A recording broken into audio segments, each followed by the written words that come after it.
اعوذ باللہ من الشیطان الرجیم بسم اللہ الرحمن الرحیم۔ اللہ کے نام سے شروع جو بڑا مہربان نہایت رحم کرنے والا ہے۔ مون وظائف چینل کی جانب سے تمام ناظرین کو السلام علیکم ورحمۃ اللہ وبرکاتہ۔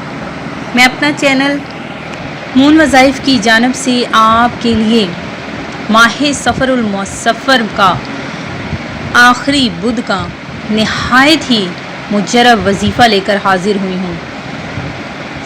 سب سے پہلے میری تمام نئے آنے والے ویور سے گزارش ہے جنہوں نے ابھی ہمارا چینل جوائن کیا ہے وہ اسے سبسکرائب کر لیں اور ساتھ ہی بیل آئیکن کا بٹن بھی پریس کر لیں تاکہ ہر نیا آنے والا وظیفہ سب سے پہلے آپ تک پہنچ جائے۔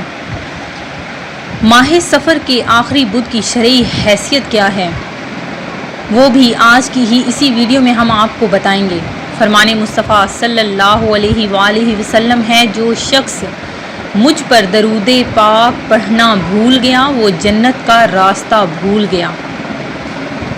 ماہ سفر کا آخر چہارشنبہ ہندوستان میں بہت منایا جاتا ہے۔ لوگ اپنے کاروبار بند کر دیتے ہیں، سیر و تفریح شکار کو جاتے ہیں، پوریاں پکتی ہیں اور نہاتے دھوتے خوشیاں مناتے ہیں اور کہتے یہ ہیں کہ حضور اقدس صلی اللہ علیہ وآلہ وسلم نے اس روز غسل صحت فرمایا تھا اور بیرون مدینہ طیبہ سیر کے لیے تشریف لے گئے تھے۔ تو ناظرین یہ سب باتیں بے اصل ہیں، بلکہ ان دنوں میں حضور اکرم صلی اللہ علیہ وآلہ وسلم کا مرض شدت کے ساتھ تھا، وہ باتیں خلاف واقعہ ہیں۔ بعض لوگ یہ کہتے ہیں کہ اس روز بلائیں آتی ہیں اور طرح طرح کی باتیں بیان کی جاتی ہیں، تو یہ سب بے ثبوت ہیں، بلکہ احادیث کا یہ ارشاد لا سفر یعنی سفر کوئی چیز نہیں ایسی تمام خرافات کو رد کرتا ہے۔ زمانہ جاہلیت میں بھی لوگ سفر کے مہینے کو منحوس کہتے تھے، اس ماہ میں شادی نہیں کرتے تھے اور کہتے تھے کہ اس ماہ میں آسمان سے بلائیں اترتی ہیں، جو کہ ایک غلط اور فضول بات ہے۔ یہی حال آج ہمارا ہے جو سفر کے اس مبارک مہینے کو منحوس سمجھتے ہیں۔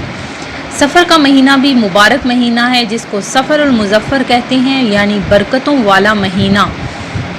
تو ناظرین آپ نے جو بھی آپ کے ذہن میں جو بھی کسی بھی قسم کی اس ماہ کے حوالے سے غلط فہمیاں ہیں ان کو دور کر لیجئے، اور ہمارا یہ آج کا چھوٹا سا وظیفہ آپ نے ضرور کرنا ہے۔ انشاءاللہ عز و جل اللہ تبارک و تعالی سارا سال آپ کو بلاؤں اور آفتوں سے محفوظ رکھے گا، آپ کی مشکل سے مشکل حاجت پوری ہوگی، ہر مقصد آپ کا پورا ہوگا، آپ کی ہر دعا قبول ہوگی۔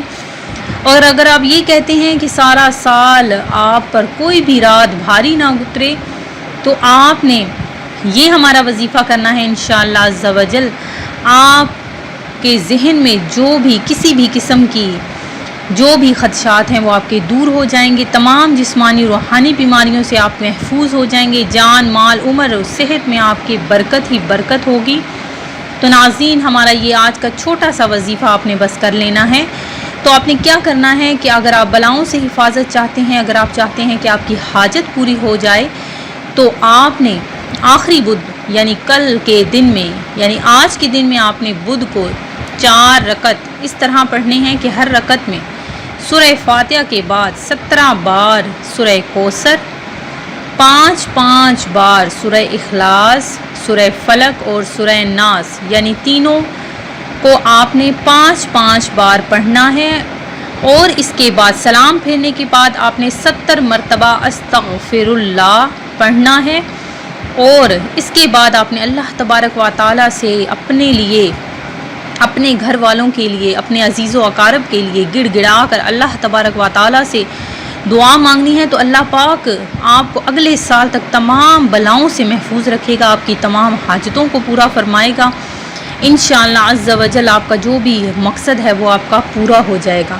میں امید کرتی ہوں کہ ہمارا آج کا یہ وظیفہ آپ کو ضرور پسند آیا ہوگا۔ اسی طرح سے مزید وظائف حاصل کرنے کے لیے ہمارا چینل مون وظائف کو دیکھتے رہیے، سبسکرائب کرنا، لائک کرنا اور شیئر کرنا ہرگز نہ بھولیے گا۔ دعاؤں میں یاد رکھیے گا۔ اللہ حافظ۔